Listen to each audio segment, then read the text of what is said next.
بسم اللہ الرحمن الرحیم. سامعین و ناظرین السلام علیکم. سامعین کرام، وہ شاعر کہتا ہے کہ مجھ کو یہ آرزو وہ اٹھائیں نقاب خود، ان کو یہ انتظار تقاضا کرے کوئی.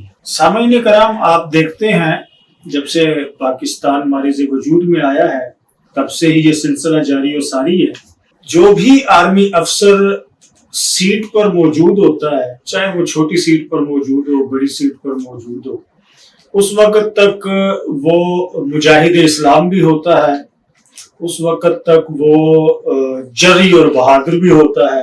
جیسے ہی وہ سیٹ سے اترتا ہے پھر اس کے خلاف باتیں شروع ہو جاتی ہیں، اس کے خلاف چہمگوئیاں ہونے لگتی ہیں، الزامات لگائے جاتے ہیں اس پر.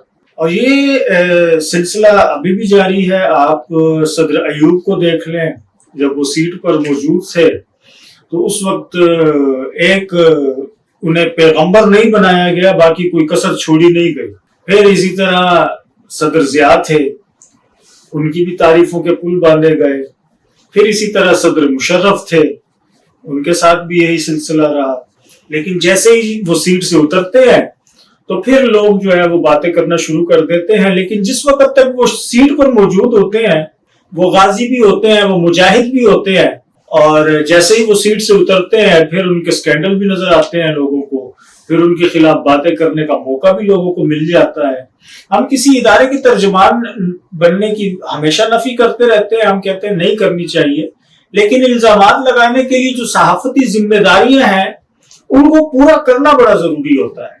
جی بالکل، میں بات کر رہا ہوں، ایک حسن ہاشمی صاحب ہیں، انہوں نے لیفٹیننٹ جنرل آصف غفور پر بے بنیاد الزامات لگائے ہیں. شروع میں انہوں نے کہا جی میں دلیل بھی دوں گا، میں ثبوت بھی دوں گا، لیکن پوری ویڈیو ختم ہو گئی تو اسی شعر کا مصداق مجھ کو یہ آرزو وہ اٹھائے نقاب خود، ان کو یہ انتظار تقاضا کرے کوئی. یعنی ہم دیکھتے رہ گئے اور ثبوت کوئی نظر نہیں آیا. کہ صرف اس کے علاوہ کہ کسی نے انہیں یہ کہا کہ میں قرآن کریم پر ہاتھ رکھتا ہوں، یہ باتیں سچ ہیں، اور وہ مان گئے. اب یہ بھی ایک بات ہے، اسلام اس کے بارے میں کیا کہتا ہے، یہ انہوں نے کسی سے پتہ کرنا تھا کہ کوئی اگر کسی پر الزام لگاتا ہے اور یہ کہتا ہے کہ میں قرآن کریم پر ہاتھ رکھ کے یہ بات کہتا ہوں تو دوسرا بندہ ہے ایسا یا نہیں ہے. پہلے وہ جو ہاتھ رکھنے والا ہے اس کی اپنی کیا اہلیت ہے، وہ فاسق ہے، فاجر ہے، اس کے پہلے جھوٹ کتنے ہیں، وہ جھوٹ بولتا ہے نہیں بولتا. یہ ساری چیزیں شریعت تقاضا کرتی ہے کہ وہ دیکھی جائے. بہرحال انہوں نے الزامات لگائے. پہلے وہ الزامات آپ سن لیں. فوج میں ان کو سیلفی ماسٹر کے نام سے جانا جاتا ہے، سیلفی جرنیل کے نام سے جانا جاتا ہے. یعنی عام فوجی اس کو سیلفی کہتے ہیں.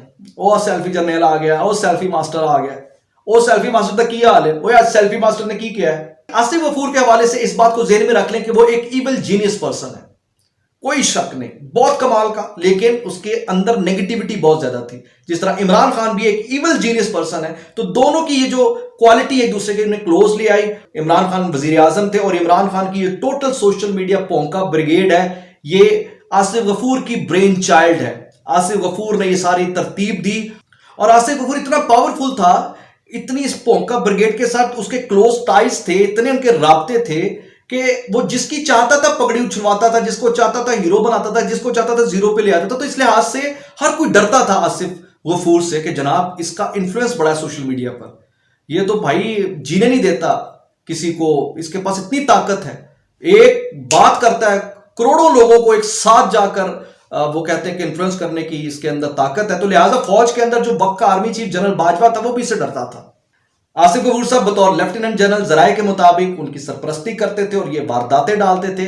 اور ان کی جو ہاؤسنگ سوسائٹی ہے وہ میں آپ کو بتاؤں تو بڑی آپ کو لوکیشن کا پتہ لگ جائے گا کہ بیسیکلی وہاں ایک بی مال کے نام سے مارٹ ہے کوئٹہ میں، بالکل ڈی ایچ اے کوئٹہ کے سامنے.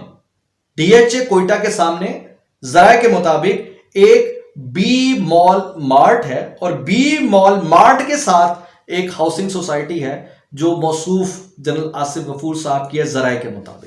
اب آتے ناظرین ذرا اس کارنامے کی طرف جس کے حوالے سے میں نے شروع میں ذکر کیا تھا کہ ساری قوم حیران ہے کہ یہ کیسے ہو گیا. اور وہ کارنامہ بیسیکلی تھا جناب کہ ایک خاتون ہے جس کا نام ہے مہوش حیات، جو کہ آج کل یو یو ہنی سنگھ کے ساتھ نظر آتی ہے، اس کا گانا بھی میرے خیال سے آیا ہوا ہے. اسے اچانک اطلاع ملتی ہے کہ جناب تمغہ امتیاز ملنے جا رہا ہے. جب یہ خبر پوری مارکیٹ میں آتی ہے، پاکستانیوں کو پتہ لگتی ہے، تو وہ سارے پریشان ہو جاتے ہیں، حیران ہو جاتے ہیں کہ انہیں کیتا کی ہے، اسے کس بات پر تمغہ امتیاز مل رہا ہے. مہوش حیات کی ایسی کون سی کارکردگی ہے جو ہمارے سامنے نہیں آئی، جو ہم نے آج تک نہیں دیکھی، لیکن ریاست نے دیکھ لی ہے اور ہمارے صدر مملکت نے اعلان کیا کہ جناب یہ بھی ان میں شامل ہے جسے تمغہ امتیاز دیا جائے گا. آج تک یہ معمہ تھا بھائی کہ مہوش حیات کو تمغہ امتیاز کیسے دے دیا گیا. تو پتہ یہ چلا ہے جناب مہوش حیات کو ذرائع کے مطابق ریکمینڈ کرنے والا کوئی اور نہیں، یہ آصف غفوری تھا. یعنی آصف غفور کی ریکمنڈیشن پر، دوست دھاندلی پر یا حکم پر، حکم زیادہ مناسب ہے، یہ جناب پی ٹی آئی کی حکومت نے مہوش حیات کو جو ہے تمغہ امتیاز دیا. سامعین کرام، آپ نے سنا ان میں جو بڑے الزامات ہیں. ایک تو مہوش حیات کے حوالے سے انہوں نے کہا، تو مہوش حیات کے ساتھ ایک شخصیت اور بھی تھی جنہیں ایوارڈ سے، اعزاز سے نوازا گیا. تو وہ بھی ہم کہتے ہیں کہ وہ بھی اس اعزاز کی اہل نہیں ہے. اس کو کون لایا؟ ایسی کوئی ہمارا کوئی ایسا ذرائع معتبر نہیں ہے جو ہمیں بتا سکیں کہ جناب یہ واقعتاً یہ بندہ سچ کہہ رہا ہے. اور جس طرح کے یہ ذرائع استعمال کر رہا ہے، اس طرح سے تو ہم بھی کہہ سکتے ہیں کہ ہمیں بھی معتبر ذرائع سے پتہ چلا ہے اس آدمی کو ٹاؤٹ لفظ پسند ہے. ٹاؤٹ لفظ جہاں بھی استعمال کیا جاتا ہے تو وہ معیوب ہی استعمال کیا جاتا ہے. مثال کے طور پہ کوئی پولیس کا ٹاؤٹ ہے تب بھی بری بات ہے، کوئی کسی صحافی کا ٹاؤٹ ہے تب بھی بری بات ہے، کوئی کسی سیاستدان کا ٹاؤٹ ہے تب بھی بری بات ہے. لیکن ایجنٹ کے حوالے سے پھر ہم لفظ کو دیکھیں گے، اس لفظ کی مطابقت کس سے کی جاتی ہے. مثال کے طور پہ اگر ایجنٹ کی مطابقت کی جاتی ہے سی آئی اے سے تو ہم اسے اپنا دشمن سمجھتے ہیں. اگر کوئی سی آئی اے کا ایجنٹ ہے تو ہم اسے اپنا دشمن سمجھیں گے. اسی طرح اگر موساد کا کوئی ایجنٹ ہے تو ہم اسے اپنا دشمن سمجھتے ہیں. اسی طرح کوئی را کا ایجنٹ ہے تو ہم اسے اپنا دشمن سمجھتے ہیں. لیکن اگر کوئی آئی ایس آئی کا ایجنٹ ہے تو ہم تو اسے دوست مانتے ہیں، ہم اپنا متر مانتے ہیں. تو لفظ کے ساتھ مطابقت دیکھنی پڑے گی کہ کس کی ہے. جبکہ ٹاؤٹ لفظ کسی کے ساتھ بھی اس کی مطابقت ہو، چاہے وہ آرمی کا ہی کوئی ٹاؤٹ ہو، تو وہ برا ہے، وہ اچھا نہیں ہے. لیکن ان صاحب کا علم یہ ہے، یہ کہتے ہیں کہ ٹاؤٹ لفظ زیادہ معتبر ہے اور ایجنٹ لفظ جو ہے وہ غیر معتبر ہے. بہرحال یہ ان کا اپنا علم ہے اور ذاتی رائے ہے ان کی.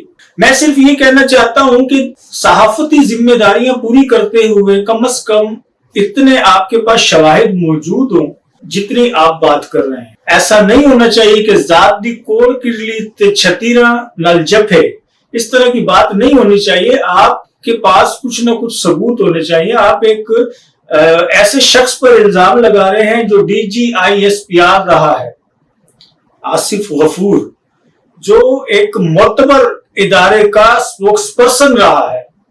تو آپ کیسے اس پر منہ اٹھا کر الزام لگا سکتے ہیں؟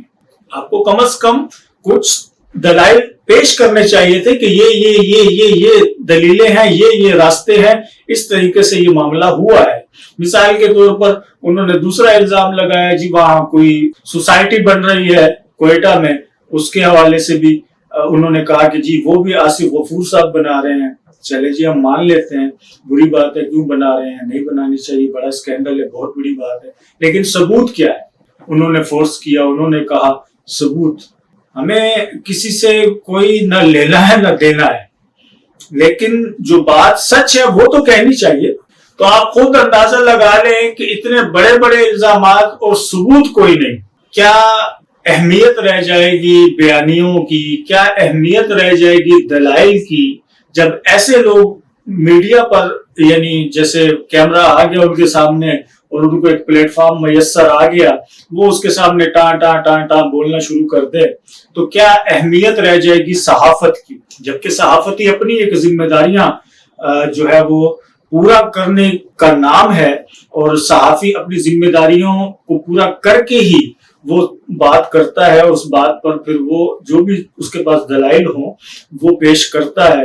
لیکن ایسا نہیں ہوتا جیسے وہ ماضی میں ایک صحافی نے ایک بڑی بات کہہ دی, پھر اس پر جب ٹرائل ہوا تو اس وقت کے چیف جسٹس ثاقب نثار نے کہا تھا کہ میں ان کو ایسی سزا دوں گا, یہ یاد رکھیں گے, اور پھر وہ آپ نے دیکھا کہ کیا سزا دی گئی اور کیا یاد رکھا گیا, وہ ساری دنیا کے سامنے ہے. میں ان کی تفصیلات میں نہیں جانا چاہتا, لیکن سر بس صرف اتنا عرض کرنا ضروری سمجھتا ہوں کہ کم از کم جب کسی عام آدمی پر بھی آپ الزامات لگاتے ہیں, اس کی پگڑی اچھالتے ہیں, تو آپ کے پاس کوئی ٹھوس دلیل, کوئی ٹھوس ثبوت ہونا بالکل ضروری ہے.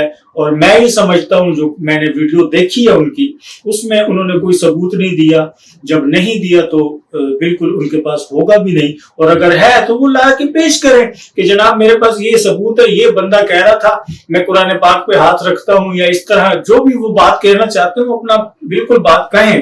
لیکن ایک معتبر ادارے کے اسپوک پرسن رہنے والے شخص پر اس طرح سے الزامات لگانا درست عمل نہیں ہے. اسی کے ساتھ ساتھ ایک اور چیز بھی میڈیا پر ہم دیکھ رہے تھے کہ کہا جا رہا تھا جناب ٹرمپ کی جیت پر جو کملا ہیرس ہے انہوں نے اپنی شکست کا اعتراف کیا ہے, اور یہ ایک اچھی بات ہے. پاکستانی سیاسی قائدین کو بھی چاہیے کہ وہ اس روش کو اپنائیں, جب وہ ہار جائیں تو اپنی شکست تسلیم کریں, بجائے اس کے کہ دھاندلی کے الزامات لگاتے رہیں یا کوئی ایسی بات کریں. تو اس سے اچھا یہ ہے کہ وہ اپنی شکست تسلیم کر لیا کریں. میں کہتا ہوں بالکل اچھی بات ہے, اور یہ ہونا چاہیے کہ جب بھی کوئی شخص ہار جاتا ہے سیاسی میدان میں اور عوامی مینڈیٹ کو تسلیم کرتے ہوئے اپنی شکست کا اعلان کرتا ہے, بہت اچھی بات ہے. لیکن اس کے ساتھ ساتھ پھر ہم یہ بھی کہتے ہیں, جب ہم صحافیوں سے بات کریں گے تو ہم پھر یہ کہیں گے کہ اگر جان کی امان پاؤں تو کچھ عرض کروں کہ جیسے آپ مغرب کی ایک بات کو لے کر کہہ رہے ہیں اور نصیحتیں کر رہے ہیں میڈیا کے توسط سے, مین سٹریم میڈیا پہ بیٹھ کر سیاستدانوں کو نصیحت کر رہے ہیں, مشورہ دے رہے ہیں, رائے دے رہے ہیں, تو ہماری بھی ایک رائے ہے کہ میں نے بھی 2-3 دن دیکھا ہے جب سے ٹرمپ جیتا ہے, اور اس کے بعد سے میں بھی دیکھ رہا ہوں. میں نے نہیں دیکھا کہ امریکی میڈیا پر اپوزیشن کے ساتھ ساز باز کر کے کوئی اس طرح کا پروپیگنڈا کیا گیا ہو جس طرح ہمارے یہاں پاکستان میں کیا جاتا ہے کہ حکومت جب بن جاتی ہے تو اپوزیشن سے ساز باز کر کے میڈیا پر ایک طوفان کھڑا کر دیا جاتا ہے, ایک الزامات کا بڑا طوفان آ جاتا ہے. تو وہ بھی وہاں ہم نے تو نہیں دیکھا, نہ انہوں نے حکومت سے ساز باز کر کے میڈیا پر آ کر اپوزیشن کو لتاڑنے کی باتیں کی ہیں, یہ بھی ہم نے نہیں دیکھا. تو یہ روش بھی بہت اچھی ہے اور صحافیوں کو اپنانی چاہیے. میں یہ کہتا ہوں کرنا ہمیں یہ چاہیے کہ خود اپنی اصلاح بھی کرنی چاہیے, اور جو دوسرا کوئی کہیں غلطی کرتا ہے تو اسے بھی کہنا چاہیے کہ جناب یہ غلطی ہے.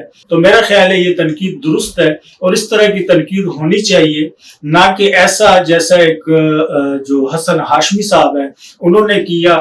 بلکہ ان کے چینل پر میں دیکھ رہا تھا بہت ساری ایسی ویڈیوز ہیں جن میں بے دلیل باتیں, بے بنیاد پروپیگنڈا, ایک سیاسی قوت کو دیوار سے لگانے کی ایک باتیں ہیں. اور چاہے وہ نون لیگ ہو چاہے وہ پی ٹی آئی ہو, ایک سیاسی قوت ہے, کسی بھی سیاسی قوت کو آپ دیوار سے لگا نہیں سکتے, اور لگانے کی کوشش بھی نہیں کرنی چاہیے. جی بہت شکریہ, اللہ حافظ.